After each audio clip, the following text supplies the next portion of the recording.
Bienvenue à tous dans un nouvel épisode de Leaf Talk. Et aujourd'hui, toujours en bonne compagnie, nous sommes 4 personnes avec 2 intervenants que vous n'avez sans doute jamais vus. Mais avant ça, n'oubliez pas de vous abonner, de liker, commenter, partager ce podcast. Euh, pour vous présenter aussi, donc là, vous êtes sur le podcast Leaf Talk en relation avec Leaf Trainer, qui est une entreprise dédiée au coaching en street lifting. Nous formons aussi les futurs coachs en street lifting et nous développons pas mal de choses sur les réseaux. Donc, on vous invite à nous suivre, notamment sur Instagram, Leaf Trainer. Voilà pour l'intro. Bon, les gars, alors comment ça va? Gauthier, Fred. Nickel, nickel, super, merci. Très bien, très bien. Donc là, c'est un petit peu un dépucelage aujourd'hui, puisque, en tout cas pour Fred, c'est une première. C'est un exercice, bon, c'est une discussion en fait, hein, donc bah, c'est naturel, etc. Donc, justement, présentez-vous un petit peu, les gars. Je sais pas qui veut prendre la parole. Bon, alors, je vais commencer pour. Ça va me faire rappeler mon mémoire. Donc, du coup, moi, c'est Fred. Donc, je suis kiné. J'ai fait mes études de kiné à l'Université de Louvain en Belgique. C'est là où, d'ailleurs, j'ai rencontré Gauthier maintenant, il y a 10 ans. Et donc, j'ai fait aussi une spécialité en thérapie manuelle. Donc, ici, à mi-temps, c'est pour ça que je parle un petit peu de ça, c'est que je travaille à mi-temps en kiné et à mi-temps, du coup, dans la société. Et ma passion, donc moi, ça, c'est pas tellement, on va dire, la force, c'est plus l'endurance. Donc, c'est surtout le trail et tout ce qui est sport de raquettes. Et sinon, j'adore l'anatomie. Donc, c'est pour ça aussi que tout ce côté où design et création de matériel de musculation m'intéresse énormément. Ok, merci. Et toi, Gauthier? Et pour ma part, du coup, on a tous les deux un peu en dessous de 30 ans. Donc voilà, comme il disait, Fred, on s'est rencontrés à l'UNIF. Donc je suis kiné aussi. J'ai fait la même formation en plus que Fred pour devenir spécialisé en musculo-squelettique parce que je trouvais que je voulais vraiment me spécialiser dans quelque chose. Et donc ça m'a permis de développer un peu, aiguiser ma réflexion plus pour ma kiné. Et donc voilà. Et donc effectivement, ça fait quelques années déjà que je bricole pas mal. J'avais déjà commencé par fabriquer mon matos pour faire mon home gym chez moi à l'époque. Et donc je suis assez autodidacte à ce niveau-là. Et donc voilà, c'est au fur et à mesure qu'on est arrivé un peu à ça, à faire que on a lancé l'entreprise quoi, ici avec Fred. Et donc en se rencontrant, en mettant en commun mon amour pour le bricolage et Frédéric son amour pour l'anatomie, qu'on est arrivé un petit peu à se trouver une passion commune, quoi. Ok. Et donc là, en gros, pour ceux qui nous écoutent, si vous n'avez pas compris, donc c'est les responsables de l'entreprise Mergo, d'équipementier Mergo. Ok, donc vous êtes connu à l'université. D'ailleurs, il me semble que le parcours de kiné en Belgique est quand même assez reconnu à l'international, si je me trompe pas, en tout cas. Enfin, en tout cas, moi, c'est ce que j'ai compris. Peut-être même davantage qu'en France, j'ai C'est l'impression. sûr. Bon, on a beaucoup de Français qui viennent s'inscrire ici, Ouais. effectivement, parce que chez vous, vous devez soit passer par Parcoursup, si j'en abuse, ou STAPS, Mm. pour avoir accès à ça. Donc PACES, pas Parcoursup, par PACES pour avoir accès à ce parcours-là. Donc, effectivement, beaucoup de Français qui viennent, et donc, effectivement, l'Université de Louvain, elle s'est reconnue aussi à ce niveau-là, quoi. Ok. Et donc, ça existe depuis quand, là, Mergo? Quelle année? Donc, la société, on l'a créée en 2024, en février 2024.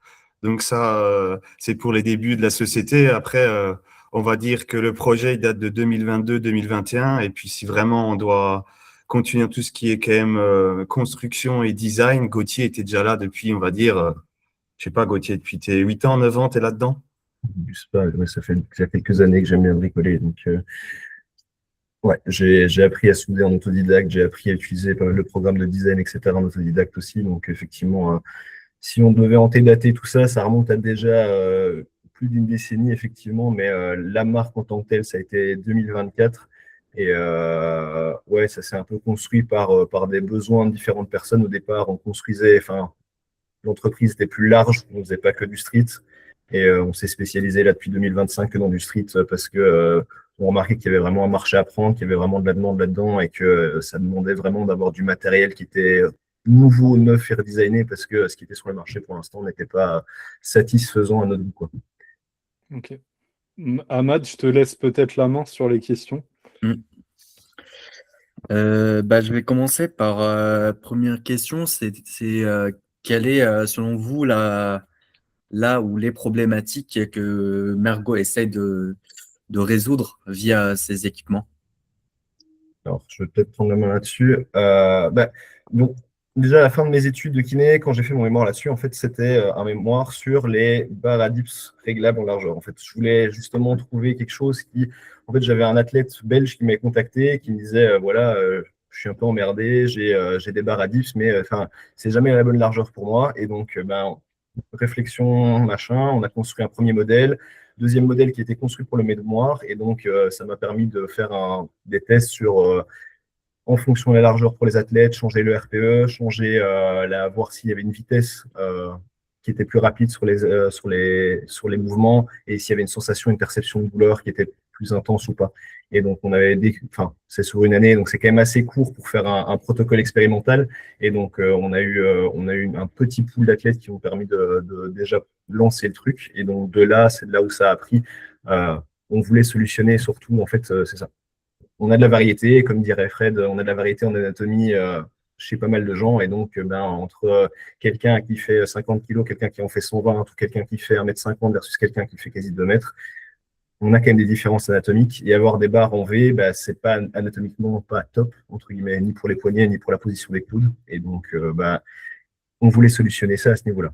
Deuxième matériel, là, par exemple, qu'on a solutionné, c'est notre Apex Stage qu'on a présenté à Forlift l'année dernière. C'est notre machine 4 en 1. Moi, à la base, je viens du powerlifting. Et donc, en powerlifting, on avait le combo rack qui permettait de faire squat et bench dessus. Et donc, l'idée ici, c'était de dire, en streetlifting, parce qu'on a des scènes qui font 4 minutes de long avec besoin d'une machine à dips, une pull-up station et une station à squat. Et donc, on s'est dit, OK, on a passé pas mal de temps avec Fred à réfléchir comment avoir une machine, un genre de 4 en 1 qui est le plus simple à utiliser pour les compétiteurs, donc facilement montable et démontable. Pour les organisateurs aussi, donc que ce soit vraiment facile d'utilisation, tout en gardant effectivement une bonne réflexion derrière sur les athlètes, comment est-ce qu'ils vont l'utiliser eux et comment est-ce que ça peut se transposer par rapport à leurs entraînements. Ok, intéressant. Parce que je voulais préciser un truc, c'est que le sujet, enfin la proposition du podcast, je dirais, tout s'est déclenché suite à une story que vous avez repartagée. Et c'était une story d'un de mes athlètes qui dipsait sur une station qu'il a bricolée un peu Ah oui. parc. En plus, j'ai dipsé la semaine dernière sur la station et je peux vous dire que j'ai chopé des douleurs partout. Donc pendant 2 jours, j'avais mal et j'ai dû dipser sur une chaise roumaine 3 jours après du coup. C'était une grosse galère, je sais pas comment il fait, mais voilà, ça se passe plutôt bien. Mais ouais, c'est important de rappeler que c'est important d'avoir quand même du matos sécuritaire pour les athlètes. On veut performer, mais quand même, faut adapter les choses à la morpho et c'est quand même des grosses études, donc c'est intéressant. C'est ça. Ouais, c'était ça le but, et aussi peut-être avec le côté, on va dire, peut-être théorique et universitaire, c'est qu'on voulait standardiser aussi un peu ces compétitions qui viennent de plus en plus professionnelles quand même. On est de moins en moins un sport d'amateur. Et donc ça, je trouvais que c'était quand même aussi vraiment un chemin à prendre et surtout très important à le faire, quoi. Ok. Donc, un petit message à Fitness Park, s'il vous plaît, changez vos stations. Ça, d'ailleurs, aussi un truc qu'on a cherché à solutionner, c'était typiquement un gros changement qu'on a fait ici sur 2026, c'est le changement de nos poignets. Avant, on standardisait tout en 42 mm au niveau des diamètres des poignets pour les dips. après d'échanges avec pas mal de retours de compétiteurs, parce qu'on a quand même sponsorisé pas mal de compétitions depuis le moment où on a ouvert la société. Et donc, ça nous a vraiment permis d'avoir pas mal de retours. Donc, 42 mm, franchement, c'était apprécié par tous les petits, voire moyens gabarits. Et parce qu'effectivement, pour la prise en main, bah, c'était pas trop gros. Et donc, au final, ça permettait de répartir le bois correctement dans les mains. Mais pour les athlètes un peu plus volumineux qui avaient des pattes à la place des mains, on a eu une demande d'avoir passé sur du 50, ce qu'on a fait ici en 2026, surtout pour tous les athlètes qui ont, en fait, en salle de sport, ce qui était standard jusqu'à présent, c'était d'avoir du 50 mm. Nous, en Belgique, surtout ici, Luxembourg aussi, on avait surtout ce qui est basic fit et tout ça. Eux ont tendance à avoir plutôt des poignées qui sont assez grosses, donc en 50 mm. Et donc, on a voulu se standardiser par rapport à ce que les gens pouvaient retrouver en salle, les retrouver aussi en compétition, quoi. Ok. Est-ce que tu avais d'autres questions à Matt sur la présentation? Parce que moi, j'ai plein de questions, moi. Bah, pour dire que sur ça, on a fait le tour. Après, ça sera d'autres points. Et justement, alors, est-ce que vous avez là, j'imagine qu'il y a eu plusieurs versions déjà des équipements que vous avez créés. Est-ce que c'est amené encore à évoluer? Est-ce qu'il y a des trucs aussi en préparation? Est-ce que vous pouvez nous teaser peut-être certains trucs si vous pouvez, hein?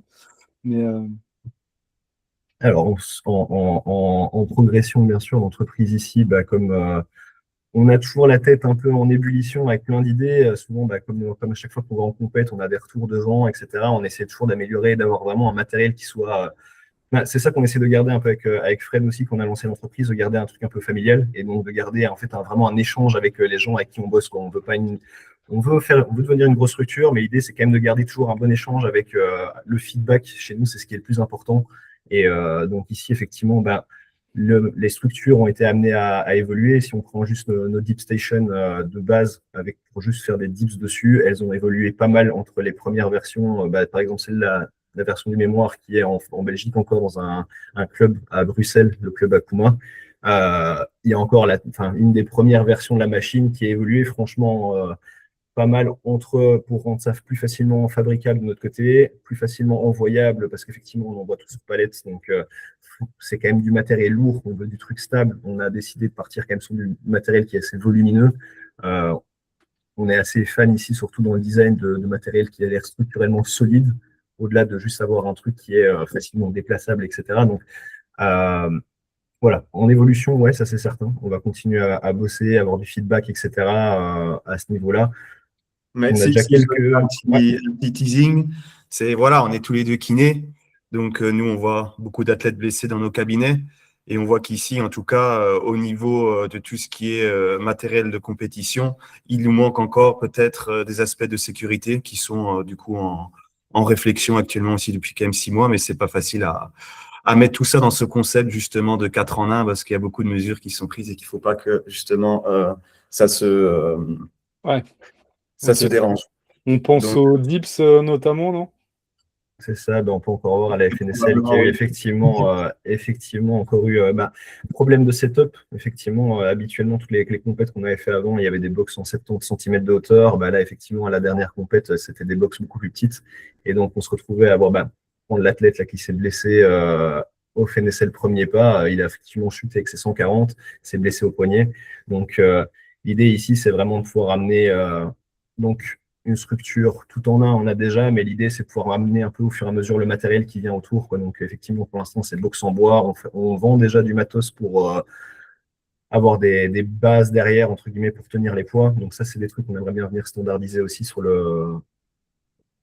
la scène Ok. et avoir plus de sécurité, effectivement, parce que effectivement, toutes les athlètes n'ont pas les mêmes hauteurs de dips. Et donc, effectivement, quand on a un athlète très grand versus un athlète tout petit, la distance de chute, si jamais, pour fail une dips. Et donc, ça, c'est un matériel qu'on est encore en train de développer pour l'instant. On est toujours avec la contrainte, effectivement, budgétaire derrière, mais Ouais. Par exemple, ici, sous la dernière Apex, pour la compétition, on va rajouter, par exemple, des trous du côté pour qu'on sache mettre l'attachment dips à plusieurs hauteurs. Comme ça, on peut déjà diminuer la chute Ok. s'il y a quelque Ok. chose. Donc, vous voyez, chaque compétition nous donne des idées mécaniques et on essaye d'évoluer avec le street qui évolue aussi actuellement très, très vite. Ok. Et ouais, parce qu'il y a à Final Rep, je crois qu'ils ont des systèmes de tapis, enfin, C'est de ça, de sorte, mousse qui jette en dessous, c'est ça. oui, qui jettent en dessous. Ouais, voilà, ouais. C'est Ouais, ça. ouais, donc, Euh, quand le spotter il est fatigué, il ouais, oublie de mettre. voilà. C'est pas le plus pratique, on trouve. Enfin, Non. c'est une bonne solution, mais pas la plus. Ouais, c'est temporaire, quoi. Enfin, ça Et- fait l'affaire maintenant, mais ouais. Hmm. Putain, Ok. Ok, ok. Donc là, en gros, votre gamme actuellement, elle se décompose en quoi? Il y a le combo rack de street lifting, en gros, c'est ça. et après, il y a aussi juste la station à dips, c'est ça? Et est-ce qu'il y a d'autres choses ou. Oui, bien sûr. Du Ouais, coup, du coup on a la Pec Stage, donc celle de 4 en un, la Dips compétition. Ensuite, on a du coup la Dips Lite, donc qui est une Dips de compétition. Et je laisserai peut-être plus Gauthier après expliquer sur les produits. Mais on a du coup la Dips Lite, la Profit Dips Bar, qui est du coup une Dips attachable à un rack. Et on a aussi les pull-up bars, donc qui est justement avec notre sablage que beaucoup d'athlètes nous ont fait des excellents retours et qu'on Ouais. fait du coup sur mesure pour les accrocher au cage. Ah oui, ah ouais, ça c'est mm, bah alors si donc vous êtes intéressé parce que je sais pas même vous êtes dans une salle que votre salle potentiellement elle peut investir dans une barre avec une super matière parce que bah, vos barres en fait il y a à peine besoin de magnésie en fait hein, c'est concrètement ça. pour l'avoir déjà testé. Donc c'est incroyable au niveau du grip. Nous, on a l'habitude bah, dans des Basic Fit avoir des barres qui sont. Alors il y en a qui apprécient, mais pour la force, c'est vrai que c'est pas évident. Et même dans d'autres salles, généralement les stations de cross-training, c'est fait pour le CrossFit, donc c'est fait pour que ça glisse quand même pas mal. Donc c'est vrai que ça, c'est une plus-value. Donc si vous êtes intéressé, vraiment, contactez-les bah, directement sur leur compte ou par C'est mail. ça. Donc C'est ça. et ça, Soit ça c'est Insta, on a site web aussi, ouais. une information que je savais pas, que vous faisiez des choses sur mesure. Ça, c'est hyper intéressant, quoi. Alors, Bah, ça, c'est le début de l'entreprise, en fait. Le début de l'entreprise, c'était Mergo Custom Strength Equipment. Et donc, on faisait vraiment que du custom. Et c'est là où on s'est rendu compte que bah, à chaque nouvelle demande de client, on avait un nouveau design à faire. Et donc, ça me prenait un temps de malade pour avoir un. On commençait à avoir trop de quantité et pas assez de qualité. Ça commençait à me déplaire. Et donc, ici, on a vraiment réduit notre gamme. Et donc, pour décanter un peu comme Fred disait, effectivement, tout ce qui est dips, on a la Profit Dip Bar qu'on attache sur les racks.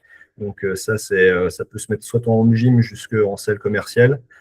On a la Deep Slide effectivement qui va plus se décliner sur un modèle, c'est le même mécanisme que la Deep Slide, que la Fit Deep Bar qui s'accroche à un rack, mais c'est un modèle standalone, donc il peut se positionner sans avoir besoin d'un rack.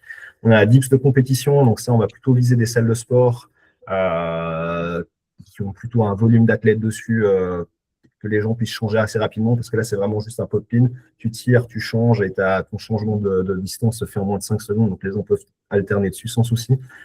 Et puis on a l'Apex Stage, effectivement, qui est le modèle 4 en 1, qui est le même modèle, le même mécanisme de la DIPS que la DIPS de compétition. Et en modèle accessoire, comme Frédéric disait, on a l'Apex Plug Grid Bar qu'on décline en fonction des racks qu'on a besoin. Là, on a déjà vendu à des fitness parks dans le nord de la France qui sont équipés avec notre matos. Et gros point positif là-dessus aussi, ça, on en parle ici, mais on est en partenariat maintenant avec la FNSL. Donc, en fait, les gens vont pouvoir, en passant commande chez nous là-dessus, en fait, s'entraîner sur du matos qu'ils vont retrouver en compète aussi. Donc, c'est surtout ça. c'était surtout ça le but avec les 4 produits, c'est retrouver le matériel de compétition en salle de sport aussi. C'est ça. Mhm. Et donc ici, effectivement, ça a été réfléchi. Comme on dit, on a du matériel avec un sablage spécial, ce qui nous permet vraiment. Ça a été assez. On a eu beaucoup de retours avec pas mal de gens qui sont assez bien placés dans le sport. On a eu pas mal de consulting avec Owen de chez Winning Strength en Angleterre, qui a eu notre matos aussi. On a eu des retours là-dessus. Donc franchement, lui s'entraîne aussi sur notre matos. Et donc la barre de track en fait permet vraiment d'avoir un bon grip. Déjà normalement, qui ne demande pas de magnésie. C'est top parce que ça agrippe bien pour les tractions, mais ça permet quand même il n'y a pas de molletage, donc ça ne déchire pas la main sur les muscle-up. Donc c'était vraiment ça qu'on voulait avoir, un truc qui agrippe bien sans non plus abîmer les mains des gens à ce niveau-là. Ok. Ok, hyper intéressant. Est-ce que justement, j'imagine que oui, mais est-ce qu'il y a une volonté d'expansion justement à d'autres pays, d'autres fédérations, même internationales? Pour nous, notre objectif, c'est vraiment d'être leader du marché en street lifting pour le matériel de compétition et d'entraînement. C'est pour ça qu'on a réduit notre catalogue à 5 produits. Euh, Après, le but, c'est qu'on pousse justement la standardisation des compétitions. Et du coup, ici, on est aussi bien sûr affilié à Final Rep et en contact avec eux, on va dire presque chaque 2 semaines. Et donc, notre objectif, oui, c'est de s'expandre le plus possible et à voir jusqu'à où les street lifting nous mènent. Ok. Parce que, alors, si peut-être que je me trompe, ils avaient un peu de partenariat donc avec une marque précédemment, je crois qui n'existe plus, si je raconte pas de bêtises. Donc, finalement, en fait, ils ont du matériel, mais qui n'est plus reproductible. Enfin, Alors, les chaînes de, enfin, je sais Final pas. Rep n'a plus de matos, n'a jamais eu de matos en tant que tel. Ils bossaient avec la marque, mais eux n'ont jamais eu de matos en tant que Ok. tel. Et D'accord. maintenant, eux ont arrêté complètement l'organisation en tant que telle de compétition. Ils poussent ça à des ligues telles que la FNSL, ce genre de choses, mais eux se positionneraient plus comme si je vais prendre l'exemple en powerlifting comme l'IPF, donc le truc régent mondial plutôt de standardisation au niveau des compétitions, quoi. Donc, standardisation au niveau des règles, standardisation au niveau de l'organisation de la compétition, etc. Et donc, effectivement, eux bah, du coup, là, non plus de gens pour standardiser le matériel. Et donc, c'est pour ça qu'on a été pas mal en contact avec eux ces dernières semaines, slash mois, pour effectivement ben, standardiser au niveau européen le matos que les gens vont retrouver, quoi. Ok, donc ouais, ça répond à ma question. C'est hyper positif, c'est une super bonne nouvelle, ça. C'est ça, c'est ça. Bah, du coup, là, on a déjà du matos qui se retrouve en France, en Belgique, au Grand-Duché du Luxembourg. Il va y avoir une compète qui va avoir lieu sur notre matos aussi en Tchéquie, les nationaux en Tchéquie. J'en oublie, Fred, peut-être, Ouais, probablement. on a la Pologne qui est venue nous contacter aussi. Donc, tout ce qui est européen, on a pas mal l'Italie aussi. Ouais. Donc voilà. En Espagne, on n'a pas encore actuellement des contacts. Mais ce que je voulais un peu rebondir sur ce qu'a dit Gauthier, c'est que Final Rep va être l'organisateur des compétitions vraiment à haut niveau, on va dire. Et ils vont laisser en dessous les fédérations nationales, normalement, qui devraient organiser les compétitions, ou ils organiseront juste les compétitions nationales, mais pas en dessous. Comme ça, Final Rep laisse aussi la liberté à chaque fédération d'organiser leurs compétitions. Et donc, c'est eux qui s'occupent, le Final Rep s'occupera vraiment de la standardisation du Les sport. euros et les Ils ont internationaux. beaucoup trop de travail. Le street lifting évolue vraiment très vite et du coup, ils n'ont plus les moyens d'organiser dans chaque pays. Ouais, ouais, ok. Mm. Ok, ouais, ça c'est vraiment génial. Ahmad, tu avais d'autres questions, je pense, qui Bah oui. étaient Alors, différentes. alors tout à l'heure, j'ai oublié de poser une question sur, bon, ça c'est mon côté ingénieur qui est curieux. Quand vous passez de l'idée, comment vous passez en fait de l'idée jusqu'à la concrétisation? Est-ce que vous êtes deux, vous avez un bureau d'études, vous travaillez en collaboration avec des ingénieurs, voilà, comment vous faites jusqu'à la validation du concept en fait? Alors, si je peux, ouais, Fred, ça va? Vas-y, vas-y. Ce qu'on a tendance à fonctionner assez bien, c'est bah, souvent, soit il y a des idées qui nous viennent juste parce qu'on est présent en compète, parce qu'on a déjà vendu pas mal de matos, qu'on a des retours d'athlètes, etc. Donc ça, c'est un peu souvent ce qui fait un peu émerger l'idée, quoi. Il y a un besoin, on va essayer d'y répondre. Donc, tout ce qui est design, c'est plutôt ma partie qui s'en occupe. On en discute beaucoup avec Fred parce que Fred a quand même beaucoup d'idées souvent à partager là-dessus, mais la concrétisation, ça place plutôt par moi. Ici, on utilise des programmes justement pour faire de la modélisation 3D. En fait, tout passe par de la modélisation 3D au départ. Création de pièces, on fait de l'impression 3D pour déjà avoir des idées sur des petits modèles, voir un petit peu, fidget un petit peu avec toutes les pièces. Au fur et à mesure, on design le produit. Bah, par exemple, pour prendre l'Apex Stage, ça nous a pris quasi un an au total pour sortir le produit parce qu'on savait qu'on voulait un 4 en 1, mais on est passé par plusieurs modèles. Une fois que ça a été sur ordi, ben on passe ça. Donc nous, on travaille dans nos ateliers. On a travaillé dans nos ateliers avec nos partenaires ici aussi. Et donc l'idée, c'est on fabrique une première fois le matos, on fait un testing. On est en partenariat avec une salle en Belgique qui est du côté de Charleroi, la fonderie, avec Alex. vous voyez, nickel. C'est ça exactement. Et donc eux, la plupart du temps là. pour la Apex Stage, par exemple, eux l'ont eu en test pendant 2 semaines, on a eu des retours, ça nous a permis de faire les modifications qu'il fallait dessus. Et donc, tout passe toujours en testing. Sur notre matos, on ne va pas se mentir, on est sur de l'acier qui est plus solide que ce que ça ne devrait pour du stream. Donc, on se retrouve vraiment sur des trucs qui pèsent leur poids. Juste l'Apex Stage est à 270 kg. Donc, on a vraiment un truc qui pèse son poids, quoi. Et donc, l'idée, c'est toujours ça. On va faire du coup un premier design, testing, on reprend les retours, on va retester avec un deuxième modèle, troisième modèle s'il faut, jusqu'à ce qu'on tombe vraiment sur le truc qui fonctionne au mieux, quoi, et qui soit apprécié par les athlètes et par les gens qui doivent en faire du montage derrière, quoi. Et Donc, du coup, pour tester les charges, c'est aussi à la fois informatiquement. Sur le programme, on peut voir comment l'acier se plie, etc., par rapport à la charge émise et où sont les angles fragiles. Et à la fois, en réalité, on en testé maintenant avec des vrais poids et des barres d'haltères pour tester le maximum possible sur notre matériel. De toute façon, on a des anomètres qui permettent de venir tester. Donc, on fait souvent des make tests et puis on a déjà fait des break tests aussi pour aller voir jusqu'où on pouvait au maximum pousser notre matos pour être sûr qu'on dépasse largement les standards de ce qu'on pouvait retrouver comme charge sur les compètes, quoi. 300 kilos dips. On a hâte, hein, et ça n'a pas bougé, donc no stress. Ok, bah, tout ça, c'est intéressant parce qu'il y a tout l'aspect matériaux, il y a tout l'aspect ingénierie derrière. Et ouais. Moi, j'ai envie de trop poser des questions sur ça, mais bon, on va pas perdre les gens. C'est niche. Pour la fin du podcast qu'on aura perdu les gens. Oui, non, mais un jour. On parlait de Fusion 360, c'est parti. Un jour, je ferai une visite en Belgique, c'est bon. Avec grand plaisir. C'était vraiment l'idée avant d'avoir l'idée du podcast. C'était d'aller. C'était un peu comme. On va dire les influenceurs qui font un partenariat avec MyProtein, qui visitent les usines.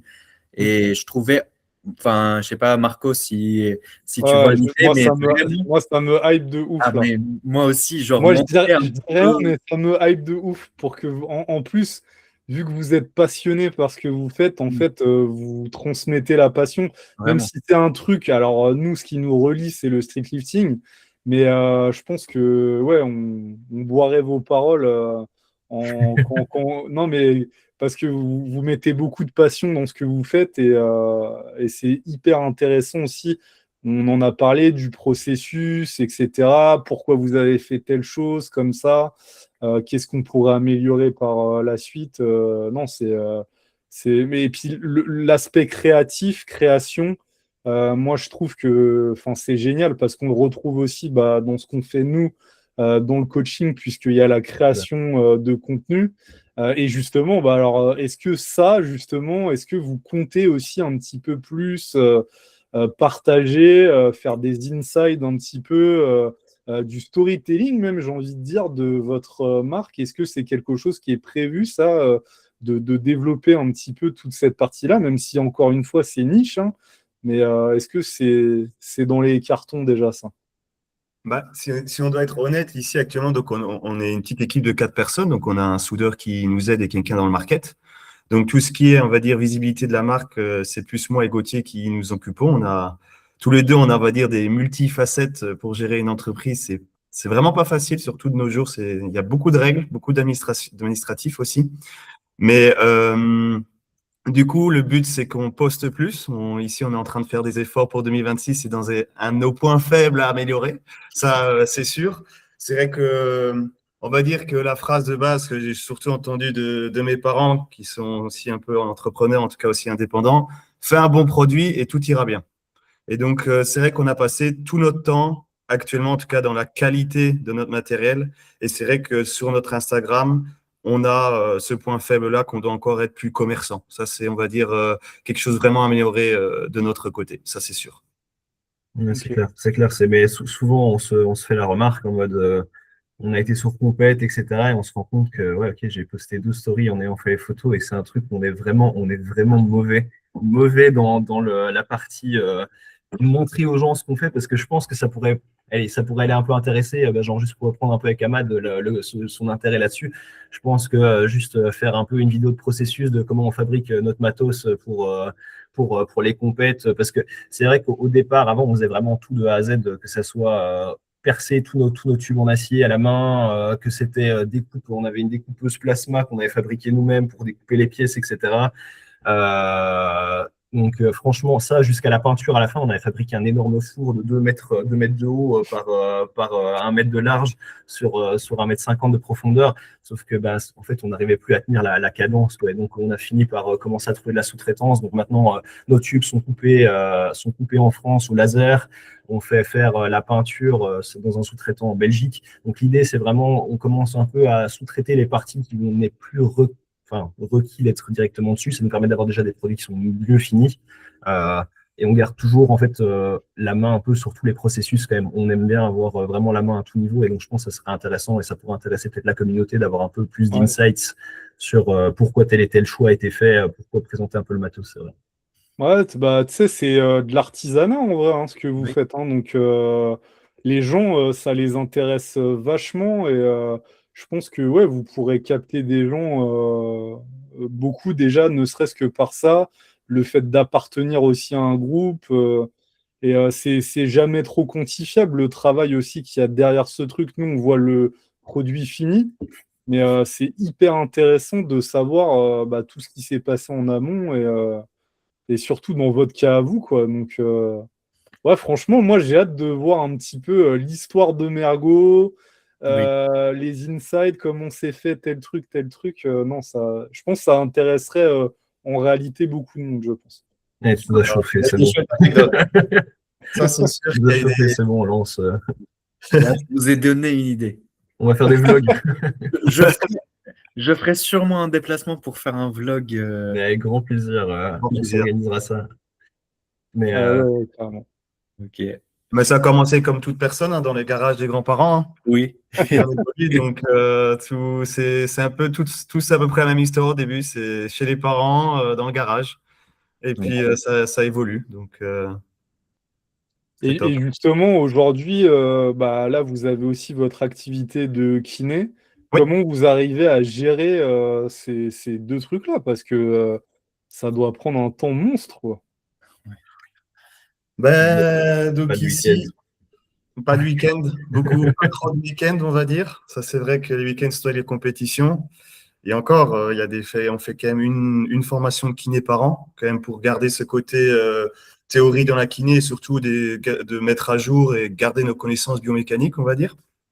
Donc, c'est de l'organisation. On va pas se mentir que quand même maintenant, avec ce que ce soit pour répondre les mails plus facilement, que ce soit à l'aide de l'IA ou que ce soit dans, par exemple, des programmes comme Notion, où on sait tout répertorier, tout organiser, c'est beaucoup de travail au début, mais dès qu'un produit, on va dire, est bien finalisé, c'est très carré, ça prend beaucoup moins de temps. C'est une longue étape à faire, mais dès que l'étape est faite, avant la V2, bien sûr, parce qu'il y aura des V2, des V3, des V4. La diff, c'est une V4, donc des nouvelles versions. Mais au moins, les premières versions, dès que c'est bien fait, c'est plus que des mails à envoyer, de la sous-traitance, et puis après, travailler dans nos ateliers. C'est ça qui a pris le plus de temps pour le produit. Ils sont même encore ici actuellement. Il y a la Plexstage, c'est une version presque finale. La Dips aussi. La Profit Deezer, on est en train d'étudier autre chose. Donc, vous voyez, c'est toujours ça qui va prendre du temps. Mais dès que la version est faite, on va dire que ça nous prend un peu moins de temps niveau création et design. Et après, ça reste maintenant toute la publicité à faire en compétition street lifting. Donc, l'année dernière, cette année et l'année prochaine, c'est des lourdes années, on va dire. Comme double indépendant en plus. Donc, Ouais, voilà. beaucoup de travail. Ouais, ça, parce que c'est quand même des grosses journées, là, pour prendre l'exemple pour l'instant. Hier, c'était 8h, 20h en cabinet. Aujourd'hui, on bosse pour la boîte, quoi. Mercredi, de nouveau, c'est cabinet. Jeudi, c'est pour la boîte. Donc, franchement, et puis après, les week-ends, ils passent souvent pour la boîte aussi. C'est répondre aux mails le soir. C'est être assez réactif, quand même, parce que les gens attendent assez de ça. Un gros truc qu'on aimerait bien modifier aussi pour l'instant et qui est encore dans le carton, comme dit, c'est on aimerait bien pouvoir enfin faire de la vente directement. Comme on disait, comme tu disais un peu, c'était de l'artisanat. Parce qu'on proposait souvent, par exemple, vous avez pu voir ceux de la FNSL, mais les couleurs ont été faites sur mesure. Là, il manquait encore les logos parce qu'effectivement, ça a été un peu short au niveau timing, mais ça, c'est encore un truc qui va arriver. Donc, on aime bien la personnalisation aussi quand même du matos qu'on peut le faire. Et donc, c'était un peu compliqué de le mettre en place pour de l'artisanat au départ. Mais donc là, ici, on aimerait bien, comme on va standardiser finalement le matos, commencer à faire de la vente directement en ligne pour faciliter l'achat. Au lieu de repasser par 1000 mails avec nous et trouver les requirements de chaque personne qui passe commande, quoi. Ok. Ouais, trop bien. Et alors justement, moi j'attendais un petit peu ce moment-là pour vous poser la question. Comment vous voyez l'évolution là du street lifting? Parce que vous êtes là, enfin je pense que vous voyez le street lifting depuis plusieurs années. Comment vous appréhendez, comment vous voyez les choses pour la suite? Alors, personnellement, je le vois assez bien parce que franchement, c'est un sport de force nouveau. Le sport de force prenne assez bien l'engouement à tout niveau. Et donc, je vois bien, ça a été un peu mon parcours aussi. J'ai commencé la muscu en mode juste muscu tout court, sans vraiment réel objectif. Et puis après, arrivé à l'UNIF, j'ai découvert que il y a le powerlifting, donc il y a moyen de se mettre des objectifs, travailler pour de la force avec un objectif spécifique, une compétition à faire derrière. Et donc, je pense que pour beaucoup de gens, c'est un peu ici pour le street, de gens qui s'entraînaient en salle et qui voulaient tester un peu leur force, vont avoir effectivement une option de pouvoir enfin tester leur force, pouvoir se spécialiser dans un sport. Et donc, effectivement, je pense que le street a un bel avenir. Enfin, ça grossit bien ces dernières années, slash mois, ça prend vraiment un bel engouement. Je pense franchement que ça a un gros potentiel dans les années qui vont venir. Sans aucun doute, surtout qu'il y en a quand même beaucoup qui pratiquent le sport aussi dans la rue. Quand la dernière fois encore, j'étais à Paris, on voit le petit street workout juste à côté de Bercy. Ici aussi, avec les appels de Final Rep, on voit même nous, on nous a envoyé des mails de Singapour pour une Apex Stage, de New York. Donc, on voit que tous les pays s'y intéressent. C'est pas qu'européen, pas qu'américain non plus. Donc, c'est très, très, ça s'engoutte très vite. Donc, nous, on voit en tout cas le street lifting s'évoluer et se standardiser très rapidement aussi avec Final Rep. Ah, donc vous, en fait, c'est quand même un pari que vous faites sur le street lifting, hein. Ah ouais, c'est clair. Pour l'instant, on n'en vit pas à 100%. C'est pour ça qu'on a encore notre activité de kiné derrière. Je pense qu'on la gardera. Mais l'idée, c'est qu'on a fait un gros pari sur se spécialiser uniquement en street. On voit que c'est un sport émergent. On voit qu'il n'y a pas encore non plus 1000 concurrents sur le matos. Ça va prendre en engouement. Les salles de sport, ça vient à tout niveau. C'est effectivement, vous, du côté coaching, à faire de la pub, du coup, les gens vont avoir plus d'athlètes en salle de sport aussi. Les athlètes en salle de sport vont en parler. Donc, ça va prendre un peu un effet boule de neige, comme je le vois ici, quoi. C'est vraiment que c'était un peu sport niche au départ, sport de la street, entre guillemets, si on veut. Et ça prend tout doucement un peu, ça se professionnalise, comme on dit. Ça commence à devenir tout doucement un sport qui a un peu plus de réputation. Et quand on en parle, c'est pas niche. Ça reste un peu de moins en moins niche, quoi, je veux dire. Ok. Et puis, Et alors, bon, justement, au niveau des standardisations du matériel, est-ce que c'est quelque chose, on devra encore attendre quelques années avant que ça soit pris en compte, que ça soit vraiment validé? Est-ce que c'est quelque chose, c'est déjà en cours de discussion? Comme on sait, parce que par exemple, il y a la mention IPF sur le matos de Power. Il y aurait potentiellement la, la certification Mergo, du coup, sur le matos de street. Enfin, est-ce que vous pouvez nous en dire un peu plus là-dessus? Ça, tu veux dire? Du coup, nous, notre matériel est certifié Final Rep. Ici, comme on va dire, le sport est encore très, très jeune, c'est qu'on a discuté aussi, enfin, très souvent avec Final Rep, c'est que actuellement, il faut attirer le plus de monde possible. Donc, mettre des standards va réduire les clients ou en tout cas les athlètes dans votre discipline. Donc, ici, actuellement, les standards sont, on va dire, assez larges. Mais petit à petit, au plus qu'on voudra professionnaliser le sport, au plus qu'il faudra standardiser le matériel. Et ce qu'on a déjà dit, et ce que voilà, nous deux on est kinés, la sécurité. C'est obligatoire dans un sport professionnel. Obligatoire. Et donc, du coup, ça, c'est en tout cas les prochaines démarches qui sont en tout cas en train d'être réfléchies. Et donc, ça, c'est au niveau de tout ce qui est standardisation. Au niveau, si on parle juste des diamètres des poignes au niveau de la dips, je ne pense que la standardisation des diamètres va peut-être se faire, mais je pense que la meilleure solution, par exemple, ce serait d'en avoir deux. Parce que c'est vrai qu'on voit qu'il y a des personnes qui dipsent mieux avec du 42, il y en a qui dipsent mieux avec du 50.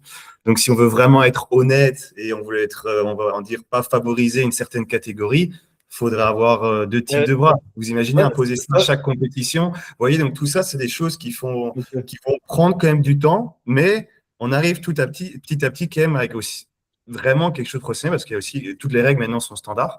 Elles ont même encore un petit peu changé. Ici, il y a un mois, c'est en perpétuelle en fait réflexion, mais ça se finalise. Sincèrement, ça se sent.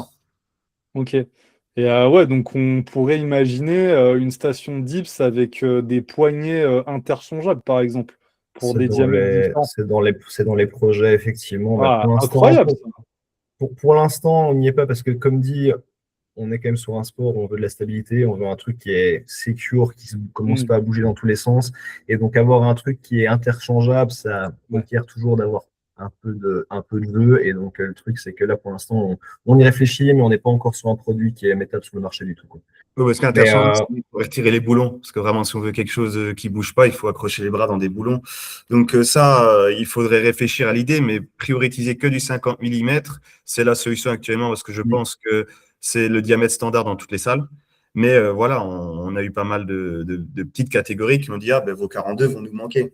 Donc c'est là où on donne les retours à Final Rep, et c'est quand même toujours eux qui décideront un peu plus le dernier mot. C'est eux la fédération, on va dire. C'est vrai que parce que ça, c'est une conversation qu'on avait eue assez tôt avec Final Rep, cette standardisation au niveau du matériel déjà au départ, avoir quelque chose qui soit plus grand au-dessus, qui organise en forme de pyramide vers le bas, plus que chaque manufacturier qui a ses spécificités. Et donc, tu ne sais pas ce que tu vas retrouver en compétition, peut-être une barre en 30 mm, une barre en 34, des poignées en 42, en 50. Enfin, l'idée, c'est de pouvoir ici, au fur et à mesure, commencer à standardiser. Effectivement, l'IPF, eux, ont tendance à dire les barres de power, c'est 32 mm en diamètre et c'est standard pour tout le monde, c'est 20 kg, c'est tout.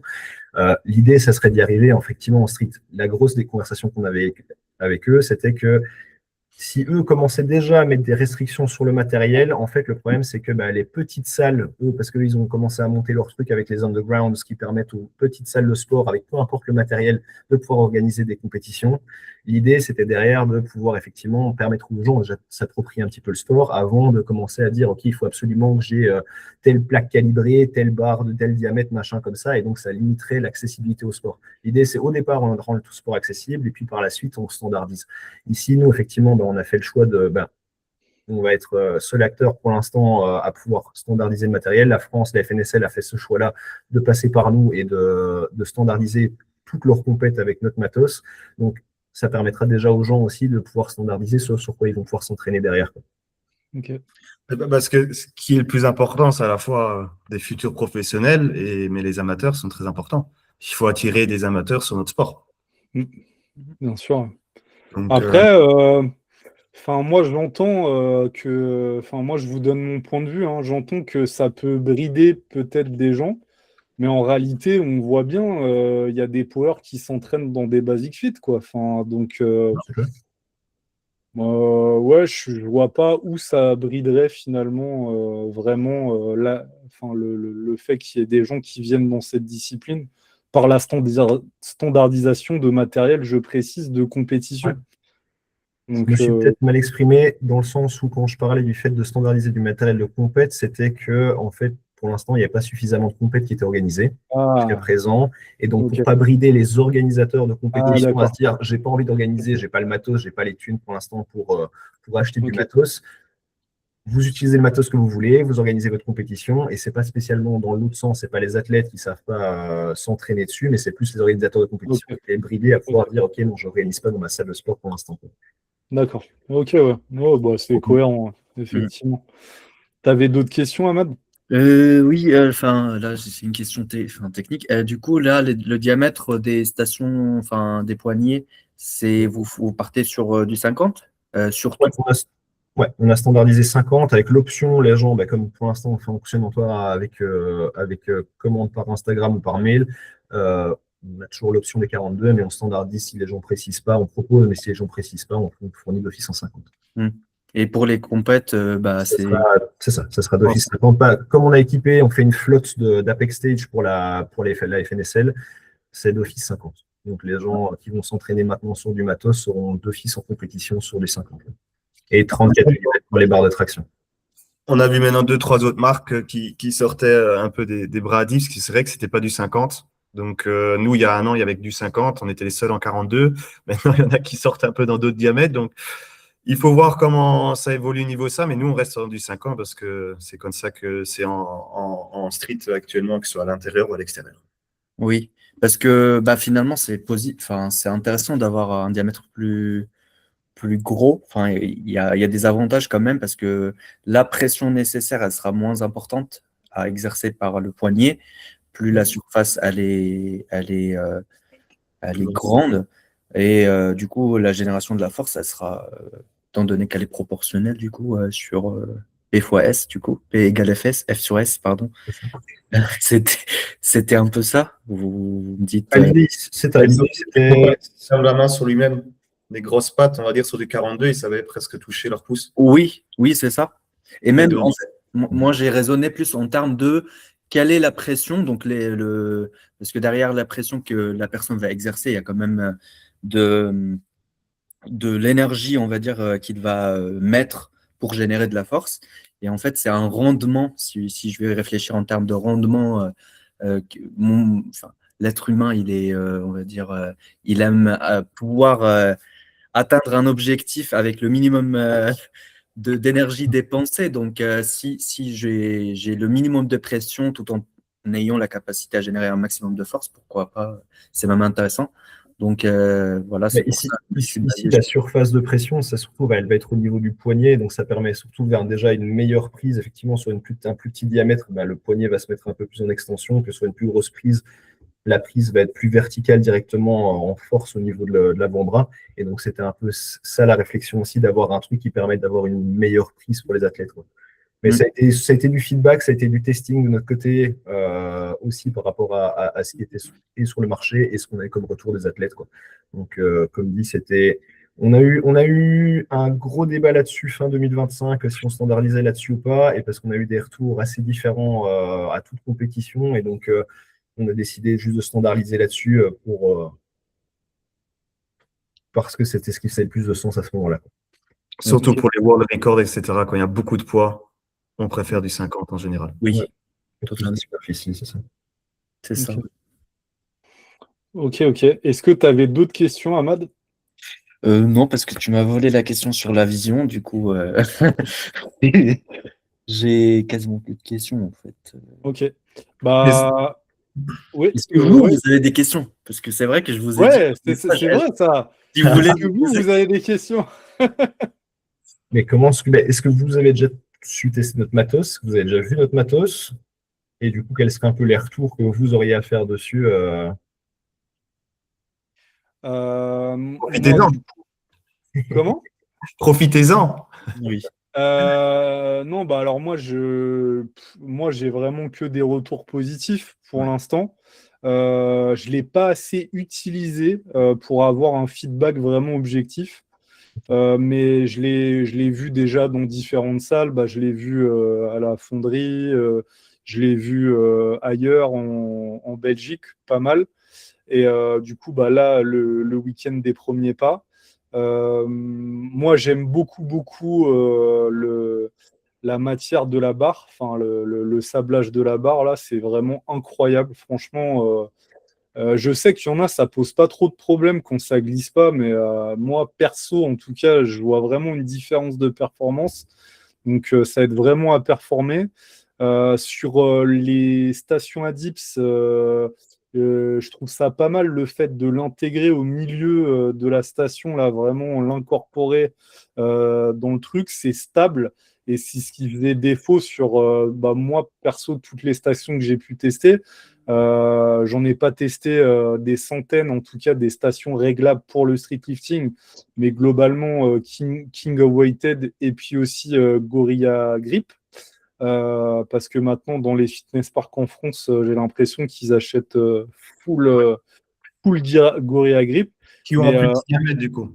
comment? Ils ont un plus petit diamètre, je pense. Oui. Ouais. C'est ça. Ouais, et moi j'avais vu déjà des défauts parce que en fait je pense que ça vieillit très mal et très vite. Ça En se plus- dégrade très vite. Moi, j'avais vu des stations, en fait, sur les King of Weighted, il y a ce truc de comme ça. Et en fait, sur les Gorilla Grip, c'est genre, il y a un bras, des fois, qui est un petit peu décalé. En fait, ça perd c'est Ouais. plus parallèle. Ok. Donc, j'avais vu ce truc-là. Ouais, voilà, globalement, c'est ça. Et puis aussi, il y a une troisième marque, enfin, il y en a une quatrième, mais du coup, qui n'existe plus. On va pas en parler. Mais il y avait Toxic Workout. Et là, du coup, les finitions, en tout cas, nous, des versions qu'on a eues, laissent un petit peu à désirer, notamment au niveau de la peinture, parce que c'est pas du tout le même type de peinture. On n'en a pas parlé, mais vous, du coup, c'est une peinture, alors j'ai plus le nom, mais qu'on fait cuire. Thermolacage, c'est Ouais, ça. Les voilà. thermolacages. Ouais. La plus haute Alors, qualité de peinture pour l'acier. voilà, c'est ça. Donc en fait, c'est des peintures qu'on retrouve sur les stations de cross-training. Et c'est une peinture qui dure dans le temps. Alors que sur les Toxic Workouts, on dirait que c'est une peinture laquée, quoi. Enfin, ça Ouais, c'est ça. s'ébrèche hyper vite, etc. Donc ça, c'est pas fou. Et même au niveau de, justement, vous parliez de l'épaisseur de l'acier, on voyait, nous, déjà que le fait de démonter, remonter ces stations-là, ça s'abîmait quand même assez rapidement. Je pense que là, ouais, vous êtes clairement sur le matériel de vraiment haute qualité. Donc, euh, donc voilà, ouais. Toi, je sais pas, Matt, ce que tu voulais dire. Alors moi, j'avais pas vraiment testé en termes de. Enfin, j'ai fait qu'une séance dips sur une station Mergo quand j'étais à. C'était quand il y avait Dips Only à Villepinte. Donc j'ai pu. Non, il y avait Muscle Up Traction Only du coup, mais il y avait la station Dips. Il me semble c'était à ce moment-là. Donc j'ai quand même. Et voilà, moi j'ai pas des gros mains, mais le fait d'avoir quand même le diamètre qui est assez important, c'était. Enfin personnellement, moi c'était très très intéressant pour moi. Et j'avais peut-être une question sur, parce que j'ai le site là, Mhm. je regardais, il y avait une station Profit Deep Bar. Ouais, Euh, Vous accrochez la station, c'est un peu comme King of Weighted, vous l'accrochez sur le côté, c'est c'est ça. ça? En fait, tu viens la mettre sur le côté, tu dois avoir un trou de rack qui fait minimum 14 mm. Tu as Oui. un pin que tu mets dedans, donc ça te permet de choisir la hauteur et tu as en fait juste. Donc chez nous, ça se démet beaucoup plus facilement. Tu as juste deux accroches en fait qui viennent se visser. Et donc en vrai, la station, en moins d'une minute, elle mise dessus. Donc tu viens mettre ta Mm. station, ton pin, et tu as derrière deux plaques qui permettent d'éviter que ta station commence à basculer sur le côté, quoi. Donc, tu as deux petites plaques qui viennent juste être vissées avec un genre d'échancrure, quoi. Et Mm. donc, le réglage est hyper facile pour la hauteur pour les athlètes, quoi. Et pourquoi c'est pas au milieu du coup Alors, le choix a été fait parce qu'on voulait avoir des stations qui puissent être mises au milieu d'un rack plutôt que de les avoir en déportance vers l'avant, dans le Mm. sens où, en fait, tu as souvent des racks qui ont un meilleur balancier gauche-droite parce que tu as souvent des racks qui Et bougent? c'est ça, des racks qui bougent. Et donc, l'idée, c'est de pouvoir se mettre ça normalement dans un rack 4 pieds. Ça peut être mis sur des rigs de CrossFit. Mais le truc, c'est que tu te retrouves souvent avec des racks qui avaient tendance à bouger plus si tu les mettais face à toi et un risque de basculement plus que si jamais tu les mettais sur le côté parce que tu étais toujours à avoir un contre-appui avec la barre de traction qui était au-dessus, quoi. Et donc, ça a été le choix qui a été fait de plutôt l'avoir sur le côté en déport plutôt que de l'avoir de face. Ça, et le dernier truc, on avait eu beaucoup de retours. Les athlètes, ce qu'ils n'aiment pas, c'est d'avoir la barre en plein Ouais, milieu du front c'est la ici. tête. Et donc, on voulait avoir une vue libre devant pour pouvoir dipser sans avoir l'impression de te taper le crâne dans la barre le poteau devant, quoi. Mm. Après, moi, ce problème, je vois une solution à lui, c'est que dans ce cas, la longueur en fait des bras, voilà. Il C'est suffit ça. enfin, On de peut les matériel allonger. Ouais, plus cher et là, on revient au type, à toute la problématique quand on fait de la recherche, en fait, c'est ça. il faut optimiser le produit en termes de qualité, en termes de rendement financier, etc. De Ça, coup, est-ce que c'est en inox aussi? oui, Les tubes sont en inox. Il y a déjà aussi ça. Et c'est vrai qu'il faut toujours faire attention au prix parce que le but, c'est que ça rentre aussi, parce que tout est fait quand même chez nous en Europe, tout est commandé en Europe, donc il n'y a rien de chinois, sans critiquer. Et après aussi, le problème, c'est qu'elle est déjà très lourde aussi. pour la déplacer, elle fait déjà 23 kilos, je crois, hein, c'est ça? Ouais, c'est ça. Mais Ouais. même le choix a été fait de faire en fait un modèle qui était déporté sur le côté parce que si tu choisis de le mettre au centre, le truc c'est que tu dois du coup avoir les deux barres qui s'élargissent de chaque côté. Et donc c'est souvent un mécanisme en fait qui soit te revient cher comme sur nos dips de compétition ou l'Apex Stage, ou alors c'est des modèles qui demandent un peu plus de bidouillage. Donc à l'arrière tu as deux vis à ouvrir pour pouvoir changer la largeur. Et donc nous, on a décidé de faire un bras mobile, un bras fixe, et c'était le seul moyen, entre guillemets, d'avoir ce moyen-là. Pour que ce soit aussi beaucoup moins cher pour les athlètes. Parce qu'ils ne vont pas acheter tous une dips compétition. Ici, par exemple, au Profit Disler, on a quand même plus de commandes souvent en privé qui veulent ça chez eux. C'est encore abordable, on va dire, entre guillemets, par rapport à une dips compétition qui prend énormément de place et que voilà, c'est un peu compliqué à l'avoir chez vous. Ok. Ok, intéressant. Donc en off, on va prendre le planning et puis on va fixer une date. Je pense on a fait un peu le tour. On arrive sur la fin du podcast, justement. Alors, on a dit on peut vous contacter directement sur Instagram, sur C'est ça. votre site internet. C'est Ouais. mergo.net. Ok. C'est ça. Est-ce qu'il y a d'autres moyens de communiquer avec vous ou Ouais, d'autres... par mail, sinon on est accessible à info@mergo.net aussi. Et c'est les moyens qu'on privilégie pour l'instant. Après, on reste disponible sur d'autres canaux en fonction d'eux, mais les gens peuvent nous contacter déjà au premier abord là-dessus. Et dès qu'il y a une commande où il y a le service après-client, bien sûr qu'on a quand même été. Beaucoup de gens sont très contents, répondent très rapidement et surtout, il y a un numéro à contacter qui est très souvent disponible. Donc, niveau ça, c'est ce qu'on nous a aussi donné beaucoup, on va dire, de qualité, c'est services après-vente. Mais c'est vrai que nous, comme on a dit, on a eu beaucoup d'aide des salles de musculation pour tester nos matériels. Et ce qu'on adore en street, c'est que c'est très familial. Et ça, c'est agréable, on va dire. Ok. En tout cas, merci beaucoup d'avoir pris de votre temps et de nous avoir un petit peu plus expliqué ce qu'il en était derrière tout ça, derrière Mergo. Nous, de toute façon, on se revoit bientôt sur certaines compétitions. Donc, si vous avez aimé cette émission Street Makers, n'oubliez pas de lâcher une petite note de 5 étoiles sur Spotify, Deezer, et puis de liker, commenter, partager, vous abonner aussi à la chaîne si ce n'est pas déjà fait. Merci beaucoup à Gauthier et à Fred d'avoir été avec nous. Et puis nous, on se dit à la semaine prochaine pour un nouvel épisode. Salut à tous.